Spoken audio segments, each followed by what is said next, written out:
Ndugu yetu ameenda Dar es Salaam kuonana na Mbosso, kumwambia kuhusu yeye, kuongea mazungumzo yao kuhusu kuboresha sanaa ya Kilifi. Ni kama dharau kiasi ya kwamba msanii tumeanza mziki muda wote mpaka sasa hivi, mpaka wengine we are directors on the same, just on the same industry, bado hatujajua kuweka miziki kwa digital platforms, na tunaweza weka kikomo cha kila kitu, hata tuseme hakuwezi kuja msanii hapa kama hayo madharau yanaendelea kwenda. Mbosso alikuja hapa, enda na pesa, wasanii wetu wakabaki bila, wengine wameshikwa na depression hapa, hatuwezi wataja kwa majina. Akaja tena Harmonize, kaenda na mapeni, wasanii wetu wanaendelea kuteseka. We will not allow, by the way, hatutakubali tena watu waendelee kuingia hili soko na kufanya vile wanavyotaka kwa kuwa ati hao sijui ni kina nani. Hatutakubali. Wewe ulihusika pia kumleta mheshimiwa, ataomba msamaha bro. Mimi nakwambia, mimi si yule mtu nashikilia kitu naachilia pale mbele. I have no apology for that, lakini paka nione hii industry imepata ile heshima ambayo inafaa kupata. So Nyundo na mheshimu, lakini naye kwa hii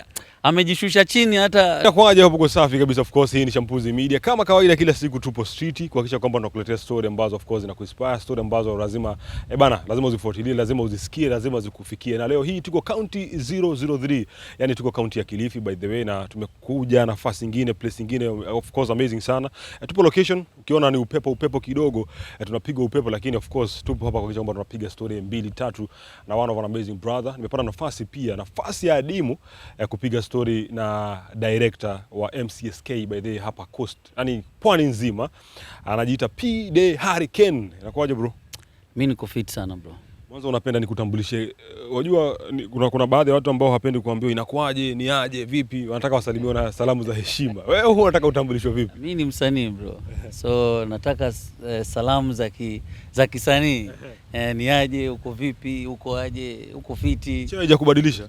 Na haitanibadilisha, haiwezi kunibeba. Sababu chewe imekuja badala ya michakato mizima ya muziki. So muziki kwanza, mambo mengine yote yanakuja hapa nyuma. Yeah. Nafasi hii ikoje saa hizi, inakupelekaje? Nafasi hii ni mgeni nayo, sema chenye nafanya si kigeni, sababu I've been into music industry for so long, for quite some time. So cheo kinanionyesha kuwa kumbe naweza bisha mlango, kumbe naweza pigiwa na mkubwa huyu, kumbe naweza kuwa na conversation na hawa, kumbe naweza tetea hivi wasanii, lakini in music for long. So si kigeni ambacho nakifanya pale. Yeah. Of course nafasi ambayo unasema imekuja na kwa muda mchache tumekuwa tukiona. Of course tunafuatilia kwenye mitandao, tumeona umekuwa na nafasi ya kukutana na watu wengi sana wakubwa nini. Ulitarajia? Kwanza nilitarajia kwa sababu nilijua naingia wapi. Kwa hivyo ni mahali ambapo ni national kabisa juu, ambapo of course unajua nitakutana na hawa bado japo hujakutana nao, lakini ukiingia unajua what you expect. So nilitarajia vitu kama hizo ambazo ndo zimeanza na muda hapo mbele wa kukutana na vitu kama hizo. So very well prepared and I'm ready for it. Na kama unavyoona kazi ndo imeanza. Kazi imeanza, najua pressure ziko nyingi. Kwa kasi sana, kazi imeanza kwa kasi, na malengo yangu ama madhumuni ni kufanya kile kitu ambacho kimekosekana kwa muda. You see, this industry imekuwa ni shamba ambalo halina mwenyewe. Ni shamba ambalo wakora, wanyang'anyi wanakuja kupora na kwenda bila kuulizwa maswali. Sasa hapo awali tulikuwa tunafanya kwa kukosa mandate, yani kukosa kuifanya kama kazi kwa kujitolea, lakini sasa ni kama kazi. Kwa hivyo sasa lazima tuifanye, mabadiliko yaonekane, na in my presence, in my absence itajulikana kwamba itaenda kwa vitabu vya kumbukumbu kwamba kulikuwepo mtu alifanya 1 2 3, alisema vitu hivi ambavyo sasa vinatimia na vinasaidia watu. Yeah. So tuseme industry size ya pwani iko kwenye mikono salama? Si industry ya pwani peke yake, kwa sababu nikiwa kwa board na present industry yote ya Kenya nzima, kwa sababu tukitengeneza policy haimsaidii mtu wa Kilifi ama pwani peke yake, inasaidia the entire country. So unaona ina represent kote, sema kwa sababu mimi ni mzawa wa hapa, inakuwa effective zaidi hapa, kwa sababu hapa ni nyumbani, hapa ndio kwenye watu wangu, na nguvu zaidi naiwekea hapa. Kwa wasanii wa Kilifi, tuseme wa Pwani, najua ni Kenya, lakini kwa wa Pwani nzima lazima pia wawe wanatabasamu, kwa sababu kuna vitu vingi wamekuwa wakitafuta, wakilaka, lakini najua uwepo wako, naamini wana imani kwamba najua watavipata. Yes. Hapo bila shaka kama si 100% lakini 99 wawe na imani kwamba sasa tumeingia wenyewe, wajihisi kwamba wameingia, wasiseme Pide ameingia, waseme tumeingia sasa, ili kubadilisha sote pamoja, kwa sababu mimi nitakuwa nawaendea na kaa na wao, najua shida iko wapi, tuanzie wapi, tuende vipi. That's what we call representation. Yeah.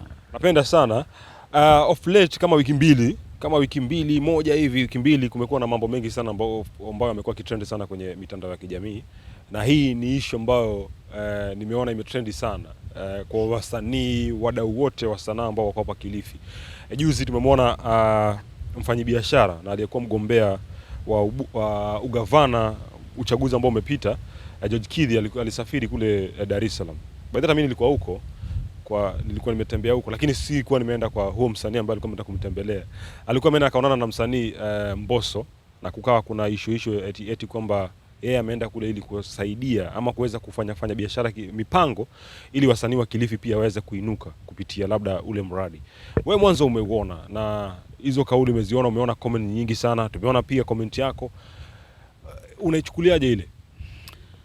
First and foremost, ama niseme first of all, ni kwamba this conversation has now taken the very very wrong side. This conversation was not, and it was not intended to be that personal. You see, mimi kama mtetezi ama mpiganizi ama mtu ambaye nimekuwa mbele kuhakikisha kwamba sanaa inafanyika kwa uzuri, na huyo bwana ambaye alienda huko kuonana na wasanii alinitafuta mimi wakati amekuja Kilifi kutafuta uungwaji mkono wa ugavana. I did not look for him. He came to me, alinitafuta mimi, na sababu ya yeye kunitafuta mimi, aliambiwa ukipatana na Pide, hawa jamaa hawa the creatives, utajua wanataka nini, utawasaidia na uungwaji mkono utakuwa pamoja na wewe. That is how we came in touch. Na mimi kama mimi singependa ichukue ule mwelekeo imechukua, kwa sababu naona kuna watu wawili watatu wake ambao wanatupa cheche, na ujue hapa nilipo mimi, hii simu yangu huwa nikipigiwa simu ina record. Kwa hivyo niko na record zao wakiongea vibaya kumhusu huyo kiongozi, wengine wakiomba fadhila kwangu kwa kumuongea vibaya huyo kiongozi. So wakipeleka hiyo direction wanaenda, mimi naona nikianza kuwajibu kitaumiza zaidi. Mimi ningependa tuwe focused tu kwa the agenda. Agenda ilikuwa ni ndugu yetu ameenda Dar es Salaam kuonana na Mbosso, kumwambia kuhusu yeye, kuongea mazungumzo yao kuhusu kuboresha sanaa ya Kilifi, na ikiwezekana Mbosso aje atusaidie, atusomeshe kuhusu kuweka muziki kwenye digital platforms. Unaona, sasa mimi maswali yangu ikawa, ukiangalia Kenya na Tanzania, ICT wise, information technology, ni wapi inafanya vizuri? It's Kenya of course. So Mbosso hawezi kututrain sisi maswala mengine. Alafu mbali na hiyo ni kwamba ni kama dharau kiasi ya kwamba msanii tumeanza mziki muda wote mpaka sasa hivi, mpaka wengine we are directors on the same, just on the same industry, bado hatujajua kuweka muziki kwa digital platforms, bado hatujajua kujitrain branding. Sema pale tumekosa sisi ni uwekezaji wa fedha, ili sisi kuwa na majina makubwa kama wenzetu. Mwenzetu aliyemfuata aliekezewa tayari na watu wa matajiri, walishikana ama tajiri mmoja akamwezesha akafika pale. Tulichokosa sisi ni wawekezaji. We don't need to be trained how to put our music on digital platforms, and that is what I said. Nilisema hapa ni kama kuna kejeli kidogo ya kwamba umeenda Tanzania kufanya mkataba wa kusaidia watu ambao wewe you're not in touch with. Umekaa na sisi ukatuuliza, ukajua shida yetu ni gani, ukaenda ukarepresent, ama umeenda tu kurepresent watu hata hujakaa nao. And that was my message, a very simple message. Haija tukaa kufanya nini. Na mheshimiwa, due to the respect of this creative, can you come clear Na tuambie ni kweli, wajua kiongozi ule mdogo wa wote, si mkubwa wa wote. Kuja wasanii aliandika kidogo alikosea, sikumaanisha hivyo. That was enough. Lakini you can see now the direction ambayo imechukua, tunakuwa rattled. Na tukiwa rattled hivi itafika point sisi tutajikusanya, tuko wengi sana hapa na tunaweza weka kikomo cha kila kitu, hata tuseme hakuwezi kuja msanii hapa kama hayo madharau yanaendelea kwenda. Kwa sababu sisi tunaangalia wasanii wetu wanasaidikaje. Wasanii wetu wa Kilifi wanasaidikaje kwa wewe kuenda Bongo kupiga picha na msanii kusema unawapangia. Umeanza lini hii mipango? Kwa sababu hayo Mbosso alikuja hapa akaenda na pesa, wasanii wetu wakabaki bila. Wengine wameshikwa na depression hapa, hatuwezi wataja kwa majina, yeye mwenyewe ni shahidi. Ikakaa hivyo, akaja tena Harmonize, akaenda na mapeni, wasanii wetu wanaendelea kuteseka. Tukikuja tukianza kuongea inakuwa tunamtukana, lakini ukweli ni kwamba hatujatukana mtu. Sawa boss. Na kila ambacho kinazidi kututatiza ni kwamba mbona ipelekwe kikampeni, mbona ipelekwe kwa kampeni? Kwa sababu watu wanajua yeye anatafuta ungwaji mkono. Kwa hivyo watu waache kusema pesa ni zake na shughuli ni yake. Mbona upangie mtu na pesa zake? Hatumpangii mtu na pesa zake, lakini naye asitupangie na talenti yetu. So tuwe hatuhusiani kwa hivyo. Na kama ameenda kwa kusaidia mtu, aseme nimeenda Bongo kwa kumsaidia msanii fulani anaitwa fulani na anaitwa fulani. Awache kusema Kilifi artist, because Kilifi artist hawasaidiki. That's the point. Okay. Isiongee yote, kuna wenzangu nao wataongea on the same, lakini that's the point. Inafika time sasa hivi wenyewe wameamka. Unajua watu wanasema, kuna msemo unasema mjinga akiamka mwerevu wako mashakani. Hii industry imekuwa wenyewe wametulia, si ati walikuwa wajinga.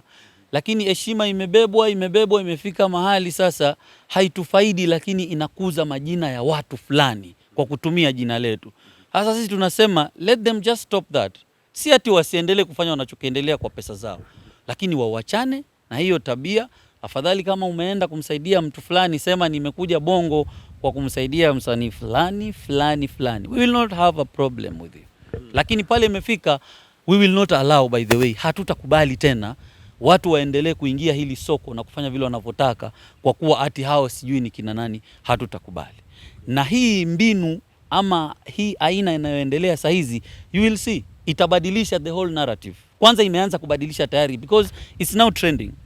Na it's trending, na mimi nimejizuia pale inawezekana nisitusi mtu, nisifanye matusi, kwa sababu my aim is not to kumtukana mtu yote, lakini marekebisho yafanyike. Tukirudi nyuma labda kwenye events ambazo of course zimefanyika mbili zake, kama ya Mbosso, alimleta Mbosso, kuna wakati alimleta Mbosso na kuna wakati amemleta Harmonize. Lakini tukiangalia hiyo ya Mbosso, nimeona kuna chats nilikuwa naona kwenye online kwamba wewe ulihusika pia kumleta. Ulikuwa mmoja wapo ambao ulikuwa unaorganize pia wasanii hapa. Mimi nilikuwa mmoja wapo wa kuhusishwa na namleta msanii. Na alipokuwa namleta msanii, nafikiri kama representative wa wasanii kuwa kwa timu yake, nilimwambia vizuri, nilimwambia boss, sikupangii pesa yako, lakini kama unataka uungwaji mkono, this is the right way. Tutengeneze studio hapa kama record label, si mapeni unayo. Tutengeneze record label, tusign wasanii wetu hapa. Mbosso awe anakuja kulaunch ile studio, ili media ikiangazia tayari, huo ni mwanzo mzuri wa kulea talanta zetu. Sawa? Lakini kumleta Mbosso aje perform, arudi na pesa, hiyo tutakuwa wasanii wetu bado hatuja empower. Kumempower msanii si kupanda tu kwa stage kubwa peke yake, lakini kumtengenezea miundo msingi. Kwa sababu ukimuona Mbosso wako juu, Mbosso amejengwa. Na Mbosso amejengwa na hela hizi ambazo sisi tunawapa wakatumia kwa Tanzania. Ukimuona Harmonize ni mkubwa, Harmonize amejengwa kwa nguvu ya hela. Sasa huwezi kumfuata msanii ambaye alishajengwa tayari na pesa, na wewe unaenda tena kumjenga. Jenga huyu wako hapa. Hapa tuna majina hapa, tuna majina tajika hapa. Tuko na watu wana talent hapa, yani hapa mazee hapa tunatosha. Unajua Kilifi ndio imebeba wasanii wote wazuri. Sasa hivi when we talk of Sumila ni hapa Chumani. Tukiongea kuhusu KO ni PC ni Wakaloleni. Tukisema Eko ni wapa Chumani, tukisema Pidei ni wapa Matsangoni, Rigandandi ni wa Matsangoni, Tricks ni wapa Kilifi, tukisema Rama Music ni wapa Kiwandani. Sasa hapa tunaongea watu ambao wametoka hapa. This are local artists ambao wana uwezo. Tukisema Victor K ni mtu wetu hapa Shimo la Tewa. So kwa nini tusianze na hawa kuwajenga wafikie viwango rather than kuenda kwa watu ambao tayari wana viwango vikubwa? Hatukatai wao waje, lakini wakija wakiondoka wanaachaje wa hapa? And that was my conversation. Wale ambao wame misunderstand, I have no control of them kunielewa ati vile wanavyotaka, but mimi I started this long ago, I will continue this way. Ukiona kwamba mimi nakuharibia heshima yako, ukiona I have no apology for that, lakini paka nione hii industry imepata ile heshima ambayo inafaa kupata. Yeah. Kuna watu fulani campaigners wa huyo ndugu, na ningetaka tu wajue kitu moja, ya kwamba mimi sijamtukana mtu yote. Nimetetea tu wasanii wetu ambapo mimi niko hapo ndani, ya kwamba kama kuna lazima ya kumleta msanii wa nje aje akufanyie kitu hapa, si ukae na sisi utuulize tunatakaje? Shampuzi wewe, kama nataka kusaidia si nikuite nikwambie Shampuzi, naona umekuwa na media nini na nini, nikusaidieje ndugu yangu? Ndio niambie bro, nataka uniongezee kamera, nataka uniongezee battery, nataka uniongezee headphones. Sasa mimi naondokaje hapa niende Mombasa niandike kwamba nimeenda Mombasa kumtengenezea Shampuzi msaada, na wewe hata hatuchakana wewe. Wow. So that's all. Kuna comments ambayo nimeona zingine, kama kuna comments hii anajiita Nyundo. Akasema let me add on this, Pide is just ungrateful. Yes. I didn't want to share this, but Pide atafanya mpaka wasanii wengine wakose kusaidiwa. Personally, nimemsaidia Pide kumconnect na wanasiasa wengi, na amesaidiwa kutoa nyimbo na videos under my connections. Na during the campaign I used to give Pide 56,000 daily to manage his program. So ni fadhila tu amekosa, ndio maana anafanya hivi video kidhi. Sasa nataka niulize swali. Nakubali kweli Nyundo aliniconnect na mbunge anaitwa Michael Kingi, na Michael Kingi akanisaidia kushoot video yangu ya Safari ya Bamba. That's all. Akisema wanasiasa wengi ni muongo, angewataja hapo wote. So ona mimi nimewataja, nimemtaja Michael Kingi aliyekuwa mbunge wa Malindi, na Michael Kingi akanisaidia nikashoot video ya wimbo wangu wa Safari ya Bamba. So I'm very grateful Nyundo, hapo ulinifanyia poa. Coming to this figure ambayo ameitaja, anasema daily. Sasa mimi nilipewa lori ya campaign. Kwanza angeelezea hiyo pesa ilikuwa ya nini. Nilipewa lori ya campaign, ya kurun campaign, ile lori ile ya muziki. So nikawa hiyo lori kukicha asubuhi niweke mafuta 15,000 full tank. Sawa? Nilipe dereva 15,000. Sawa? Nilipe MC na DJ about 5,000. Kwa sababu MCs ni wawili, DJ ni mmoja, about 5,000. Alafu niko na dancers 15 kwa ile gari ambao nawalipa 800. Fanya hesabu yako tu. Mimi I don't want to go to detail, fanya hesabu. Alafu hapo kuna lunch ni yao na ya kila mtu, na parking mahali gari italala, kwa sababu tulikuwa tukimalizia mtu hapa nitafutie parking gari mtu hapa nilipe ilale. Is that money even enough? So siku anapewa mimi ati nile ni zangu za kula. Na amesema hapo for operational. So kama hiyo ni pesa operational, si ange break down zile vitu ilikuwa inafanya rather than kuenda kwa mtandao kuielezea kama ilikuwa ananipa mimi nikale kila siku. Unaona? So Nyundo na mheshimu, lakini naye kwa hii amejishusha chini. Hata ndio maana ndugu zangu wameniambia nisimjibu kabisa kwa hiyo comment, pengine mahali kama hapa, lakini nisiwahi mjibu sababu hai make sense. Nilikuwa mimi na Confuser J, so sisi ndo tulikuwa head kwa hiyo lori. Pesa ilikuwa ikija, tunakaa chini tunapanga program na tunaifanya, na zilikuwa hazipeanwi kila siku. Ilikuwa saa zingine bro, it's a lot. Nikienda hiyo nitakuwa nazidi kuumiza vitu ambavyo sitaki. Mimi nataka to remain focused to the cause, and the cause is mheshimiwa ako na disconnect na the creatives. Arudi aombe msamaha, atafute tena pale alikosea, aanzie hapo. Haya anayofanya na kutuma watu wanijibu mtandaoni haitamsaidia, hata inazidi kumchoma. Hayo tu. Kwa hivyo yani mwisho wa siku ni aombe msamaha. Yeye ataomba msamaha. Na mimi I'm telling you this, hii ni saa ngapi? saa 8 na dakika za kuhesabu, mheshimiwa ataomba msamaha bro. Mimi nakwambia, mimi si yule mtu nashikilia kitu naachilia pale mbele. Ataomba msamaha na sisi hatuna ubaya. Akiomba msamaha, akijirekebisha, of course sisi tuna shida gani? Lakini aombe msamaha na ajue kwa kurekebisha ni wapi. Bas, tosha hiyo. Pide Hurricane. Yo. Bana. Thank you so much kwa muda wako. Moko.